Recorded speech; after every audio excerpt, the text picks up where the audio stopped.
Hey guys, what's going on? It is Ash here coming at you today in Clash Royale. Today's update day, but I have another update for you guys. It's game over. He's done it again. The level 1 Phenom with over 10,000 wins on his level 1 account has beaten his own world record not once but twice. Last time I had this guy on the channel, he got 4,104 trophies. Then he beat his own record, getting to 4,175 2 days ago. And look at this, guys. 4,207 trophies as a level 1. Just incredible. Let's go ahead and jump into one of the replays that got him there. Right now he's a little bit lower, but I was able to get all the replays that led him to this new world record. You guys are in store for some amazing gameplay. I'm sure there's some of you watching right now who are like, dude, I'm level 9 or level 10 or whatever, and I still can't get to 4,200 trophies. It's just testament to not only the skill of this player, but the refined skill using this specific deck. That's right,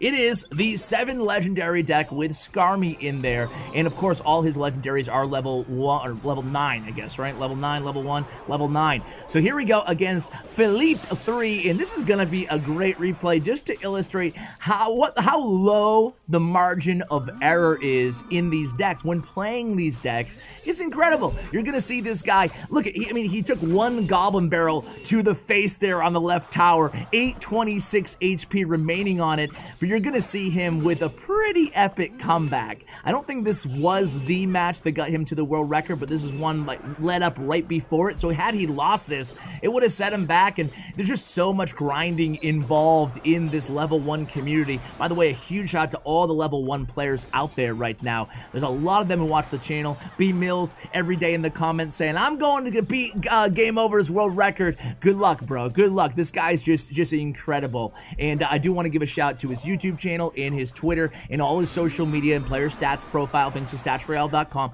All of that info for you guys to follow Game Over will be in the show notes below. So here we go. It's Sparky time in the back. Only 322 remaining on that left tower. Sparky is key in this deck. I mean, if you're a level 1 player and you want to unlock one legendary card, I would say Sparky might be it. And there goes the nice rocket value there by Philippe, the opponent. Now, Philippe hasn't made any huge mistakes here. So far, he's doing very well for himself, but it's all going to come down to one big monster push, as it tends to do with this deck. And remember, as arrows come down, taking the tower down to 228, the opponent has rocket. So he could finish this game basically whenever he wants to. He sends in that Royal Ghost. We did not pull it there with the Bandit. We're forced to play the Lumberjack, where the Royal Ghost would just take down the entire tower. Remember, these towers cannot even one-shot a skeleton here, guys. So now we have a Knight down to block and a Dark Goblin to block the Inferno Dragon. Log comes down. We have Viva La Sparky in the left lane, but she locks onto that Bandit, as she was mid-dash. So unfortunately not able to kill her. Only 20 seconds left. The opponent has arrows and rocket in hand. Arrows comes down, 14 HP. Lumberjack in front of the Sparky. Now we have the Bandit. Now we have the Log. Are we going to be able to do this? A predictive Log taking down that Goblin gang. And here it goes. Sparky, is she going to connect with the Rage? And she is! 1 second left, 14 HP remaining on that left tower. Wow, that was an incredible finish there by Game Over. I can't believe the opponent had rocket in hand, but just had to spend too much elixir defending there. Let's go right into the second match here, guys, against this guy. This time we're at the top of the screen. You can see the level 1 is not that hard to differentiate, right, guys? So the opponent's obviously playing Hog Freeze here, and of course, surprise, surprise, I'm probably going to release a balance wishlist video this week, because we should be getting balance changes announced usually on this Friday and then into game on Monday. So stay tuned for that, but definitely, as a surprise to nobody, I'm probably going to be including Freeze on my wish list. So Bandit comes down here, and you guys are going to notice, if I can speak, you guys are going to notice that poor Game Over with a level 1 Princess Tower has to defend everything way more than you normally would with a normal level Princess Tower, the normal DPS out of your towers, because you can't rely on the tower for anything. So what he has to end up doing here is use Skarmy and Log against a Hog Rider, or use a Lumberjack and an E-Wiz in some situations. Now in this situation, he didn't have enough elixir because he dropped that Sparky. He uses the E-Wiz afterwards, but not before that Hog gets, what, 2 swings swings on that left tower. 2 hog swings, was that it? Taking it all the way down to 494. But look at this counter push here, guys. We get a bandit. We get a raised up a bandit and an E-Wiz in the left. Meanwhile, Sparky did get 1 hit on the right tower. Thank you very much. All of a sudden, we're in the lead here after that hog freeze. Maybe a bit of an overcommitment by the opponent in playing as a level 1. If it teaches you anything about the game, it's how to really capitalize on overcommitting by the opponent, right? And that was exactly what we saw there with the hog freeze. So a princess at the bridge here by the opponent. Princess at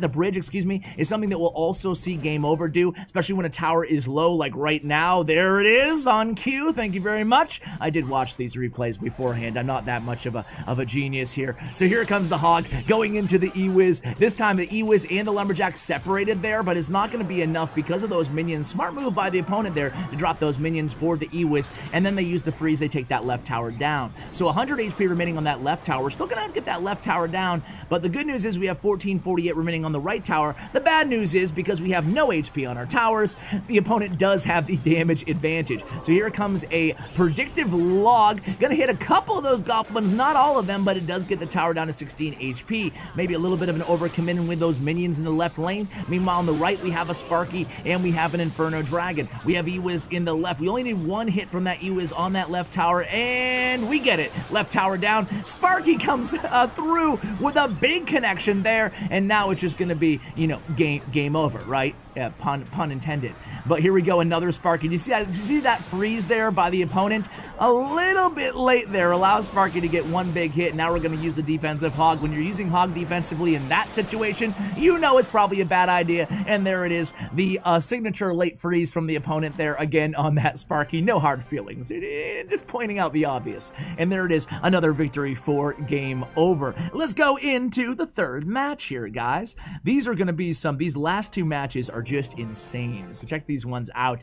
This is Fernan Flo. This guy actually plays pretty well, but this match is going to illustrate beautifully, like I was talking about in the first replay, guys, the power of Sparky in this deck. You guys are going to see exactly what I'm talking about on this match. So here comes a hog for the opponent. Again, another hog rider. We're going to answer with an E-Wiz and a lumberjack. We're not about to take any swings from that hog rider. And of course, an E-Wiz plus a lumberjack without any help from the tower can deny a hog hit if you place them in time. So now we have a mini P.E.K.K.A and a Dark Prince, and as I was saying, this guy doesn't make that many mistakes except for one kind of strategic mistake. It's not even a misplay in the traditional sense. It's just you should not be playing your witch in the back against a Sparky, and that's what he does a couple times in this match, and in my opinion, that's what really cost Fernan Flo here the match against game over. So here we go. It's going to be a princess here to play some defense against that Ice-Wiz, excuse me.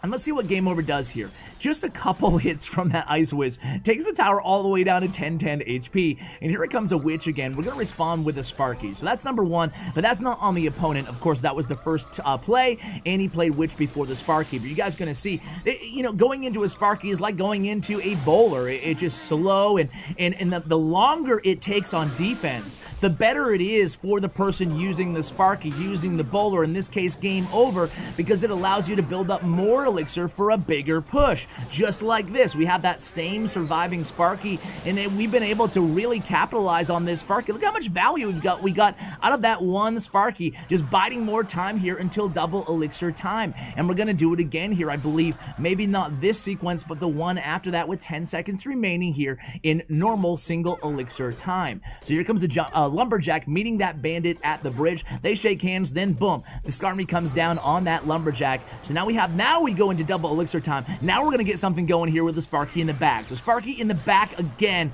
You can tell the opponent doesn't know exactly what to do. They should pressure opposite lane here with the Hog Rider. Instead, they're kind of like leaking some elixir, not sure what to play, and they decide to play the witch in the back. No. That's very risky, playing that witch in the back there and not able to protect it either with the Dark Prince in, and that's just bad news. Look at this left lane here, guys, and this is going to be intense. This is going to lead to the end of the game here, guys, and can you smell a 3 crown, guys? I can. It's two Sparkies, it's a Lumberjack, it's a Princess, it's another Princess, it's an Inferno Dragon, and here we go. Lumberjack dies. That's gonna allow us to get some rage here. Boom, boom, 2 hits from the Sparky. It's Sparky Machine Gun, ladies and gentlemen. Now the opponent decides to hit opposite lane, but look at all those Sparkies and Princesses on the King Tower, and the Princesses will finish it off.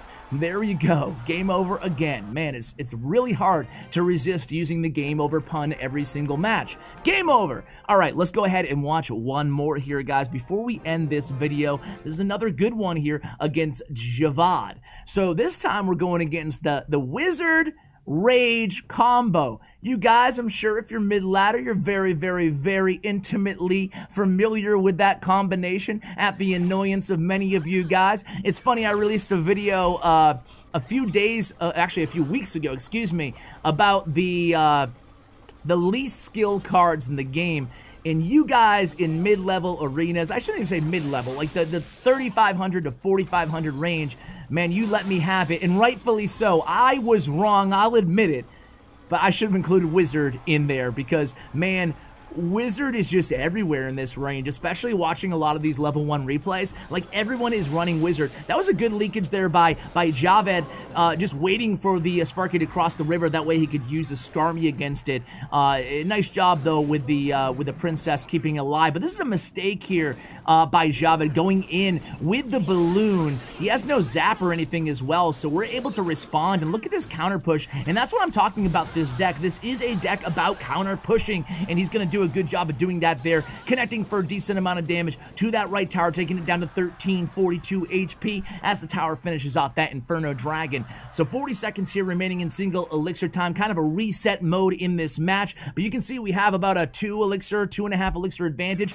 Perfect time to drop that Sparky in the back. If you're playing any Sparky deck, when's the good time to drop Sparky in the back? Well, this would not be a good time because they have Rocket. I mean, normally it would be a good time, but Rocket really hurts when they use it on your Sparky. A nice predictive log there, guys. Getting that Lumberjack to the tower and evening things right back up when we have Skarmy in hand to deal with his Prince on the counter push. But yeah, anytime they have Rocket, I mean, look at this guy's deck. He has Balloon, he has Wizard, he has Rage. We knew he had minions at this point, but we didn't know he had Rocket, and you never know what you're gonna get here. So now, of course, we're gonna be playing Sparky in front of the tower instead of behind. Really no way of knowing that this deck would also be running the Rocket, but that really hurts when you can take down the Sparky and do a ton of damage to our Princess Tower. Yeah, never a good thing. So here we go. It's gonna be a raged up Sparky down the other end, supported by the Princess and the log there.